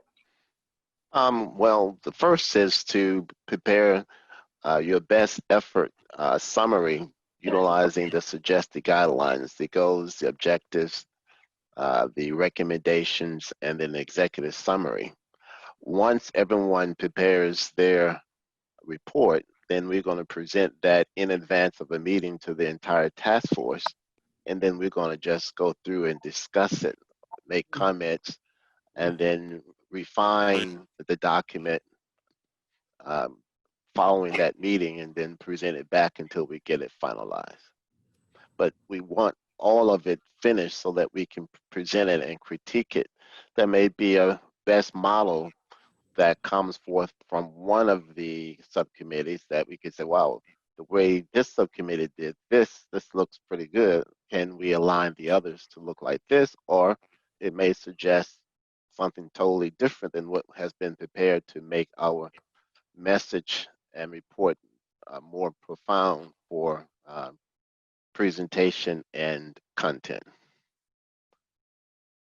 And again, these are just my suggestions. I am not the expert, but I'll provide support and assistance in compiling into a final document. But there is no one way to do this. Does anybody out there need any assistance? Only with my brain. Why is Bobby smiling? That was a very broad question. Okay. I do have a concern. We're getting ready to, on Thursday morning at 9, those of us who can on my subcommittee. I'm asking people if they can to hang for 3 hours. Those who can. Because what we did the other day, and we came up with specifics, but it's so time consuming when you have these things listed to finalize the wording and changing a word here and there. It's very time consuming. And I'll say myself, I have several different documents that we need to go through, but we are simplifying them so I don't scare all my committee to get away. But I'm wondering if there's any, well, I'm concerned when we get how many committees are there? Subcommittees? 7, 6? 1, 2, 3, 4, 5, 6. Yeah. That's what I thought. So my concern is, what is the degree of nitpickification? Put that, look in the dictionary. So we all don't drive each other crazy, because a lot of us are detail-oriented people, and we could tear a sentence apart in a minute. Mm-hmm. So if we have 6 committees with numerous recommendations, this could be a train wreck ready to go down and over the mountain. So I'm just asking that for my own mental health and maybe somebody else's. Well, one of the strategies that we will use is we will disseminate the information well in advance of the meeting to allow everyone a chance to read the documents, make their comments, prepare comments, so when we come together, we can present and discuss. And any suggestions will only strengthen our outcome. We would ask that we not take it personal for suggested changes to any document, because that would not be the intent. And we will do our very best to be, we will do our very best to be as detailed and precise as information is provided. I would just say, Tim, to your point, and it's an excellent point, is that if we're going down that path of nitpickery, which to me sounds like a new racist term, but I knew nitpickery. somebody was going to say that. I thought about it myself. But if you allow the co-chairs to try to moderate that degree of nitpickery or whatever, if we're going down that path, and just to be, for you all to just not respectful, what's the word I'm trying to say? Be receptive to, if we say enough dialogue, this is fine, and move forward, just so we can move it along. That's all. We just have to work together. Let me ask this question. Because each subcommittee will have nitpicked itself to some degree on the final wording, right? May I suggest that the team, unless someone feels they really need to bring up point 17.5, that they not do that. If they basically feel this is okay, that they leave it alone, unless they absolutely feel X point needs to be addressed. That would eliminate some degree of time. I don't mean if someone really wants to challenge something, but if they feel, well, that's okay. I mean, I don't have a big deal one way or the other, to say, okay, let's move on.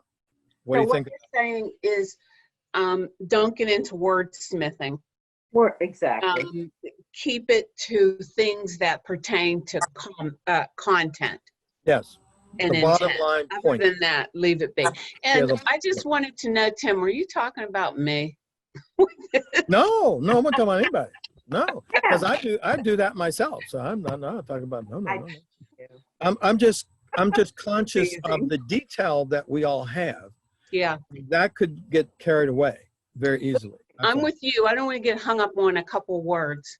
Yeah. That it's still the same, meaning's the same, but it's just that wordsmithing that can And make we it can work. respect the wordsmithing of the subcommittee, and a challenge would be on the bottom line recommendation. That's where I think the time should be spent. Yeah. Quentin and Valerie. Could I jump in with two concerns? One would be, I think we're all approaching this with a different level of detail and research available. So I think scale is going to be an issue when these reports come together, that we need to be cognizant of at the beginning, that there may be significantly more heft in one subcommittee report than another, that we'll have to grapple with how do we want to present this. So that's concern number one. Concern number two that I would like us to keep an eye on is that we've had a variety of really great speakers presenting recommendations and information to us that cut across all of our subcommittees. And so who is going to own and ensure that we consider those recommendations thoughtfully and fully within the appropriate sections? So those two issues I think we need to grapple with. Bobby, what we talked about the other day in our subcommittee was sometimes there will be an overlap, and we could say this may also be covered in another subcommittee report. True, but I think we want to have a report that's also readable and consumable and actionable. And so to the extent that we can consolidate our report and make sure that we're covering all the bases of the experts that provided us with recommendations, I want to have an eye on that. Yeah. Right.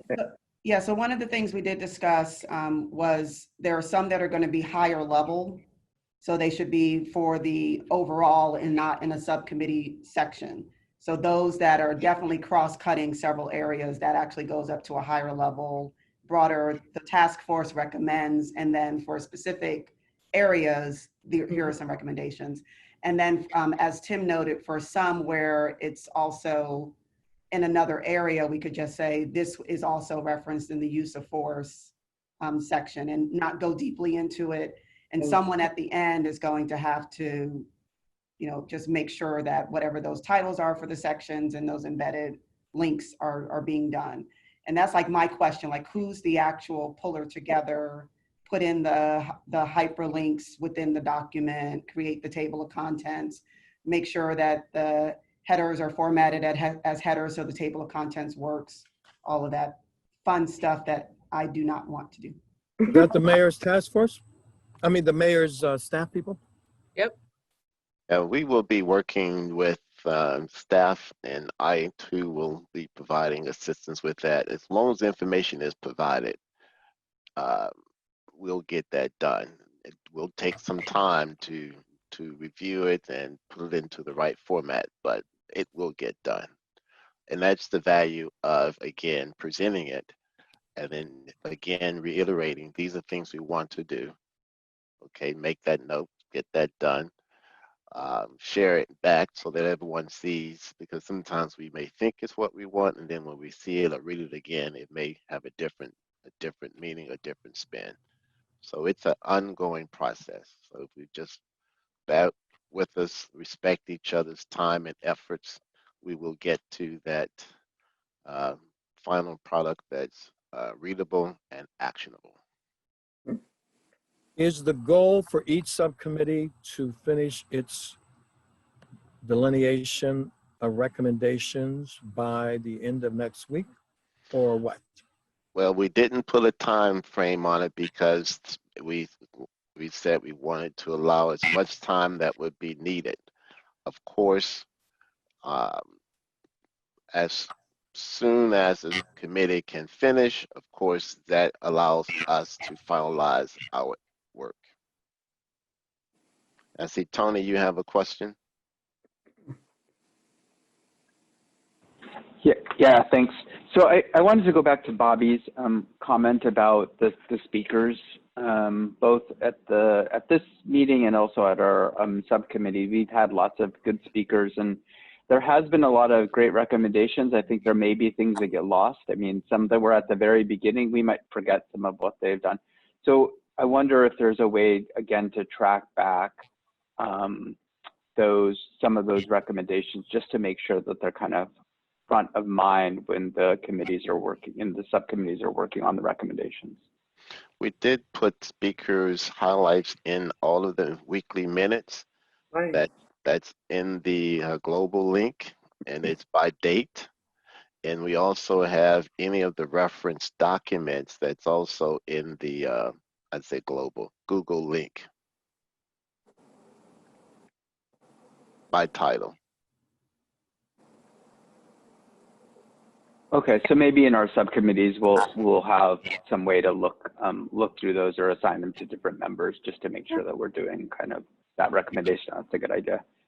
Thanks. Yeah. Hi everyone, this is also Ella speaking. There's also a folder in the Google Drive that's called Community Suggestions. A few of you have been populating it at various points, but I just wanted to make sure that that was also on your radar. Mm-hmm. The reason I really was pushing to look at a Labor Day goal, we're not going to meet it, but you have to have a goal. You can't keep it open-ended. Is just for this reason, because to Tony's point, there's going to be a lot of reading, and we need time to go back, reread, look at PowerPoint presentations, to get a fuller report on our own, because we're not going to remember everything. I got notes that I'm not even remember why I even wrote it down. So, and it's like, what is this thing? We're going to have to go back, and we need that time. So we're in that time right now. We have speakers for next week. What? I'm asking. I don't think we do. I think Question. the reason I'm mentioning that, then next week, if we don't have a speaker confirmed, we could use that time for the subcommittees to work Extra night.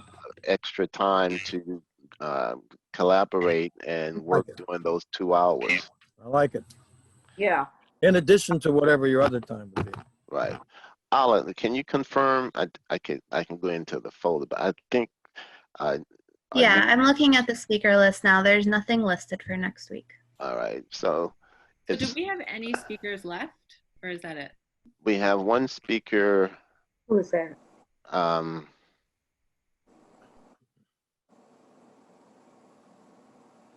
And we have one more on there, Ala, for the 30.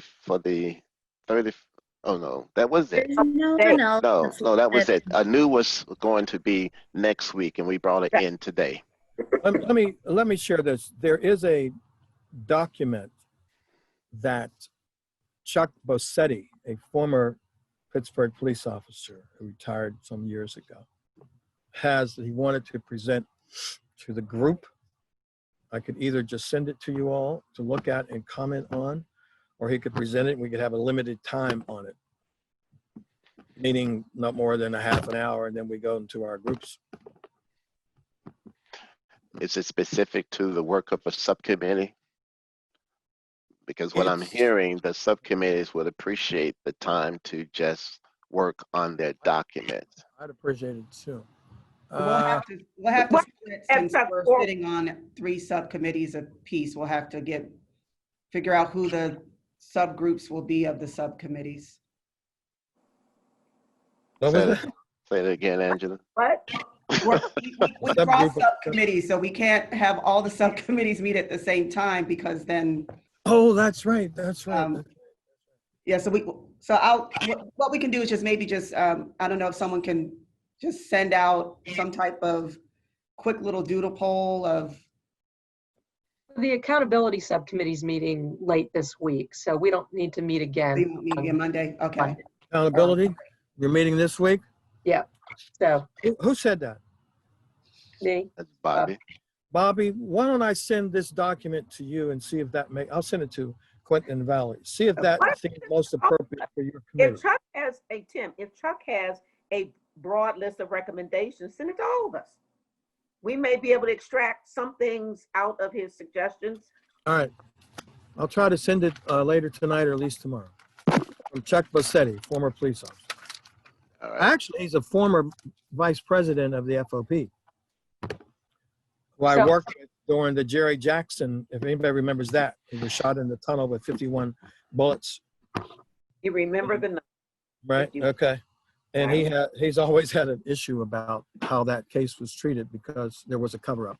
But putting that aside, he has a proposal of action going forward. Well, I'm wondering, is it possible for us to have a consolidated list of recommendations across all subcommittees? For the Who would Monday do that?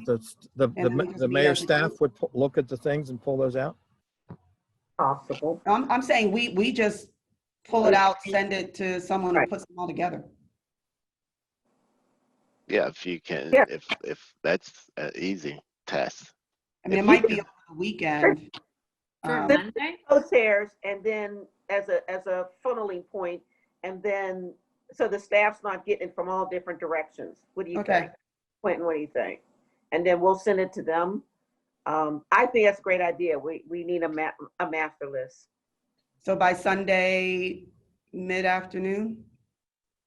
What did you say, Angela? I didn't hear what you said. Each one of the subcommittees, forget about your full document for right now. Each subcommittee, just send over the current list of recommendations coming out of your subcommittee. We can worry about who we're acknowledging, background, paragraphs, all that stuff later. All of it. Recommendations, Tim. That's what I'm saying. Yeah. In no particular order of structure. I'm saying just the recommendations, not the fluff and stuff. Yeah. Right. Good idea. Under your subcommittee. And then that will be compiled. If you could send that to me by Saturday. I'm gonna be more liberal. If you could send that to me by Monday at noon. Really? You're Superman. Yeah, if you send it Monday by noon, because it's compiling it, I can do it over lunch and compile it and have it summarized.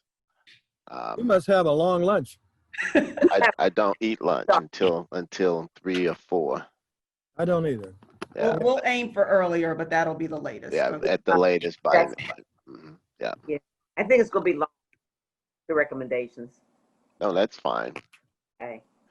Because remember, we're not formally, we're not going to have a Zoom meeting on Monday.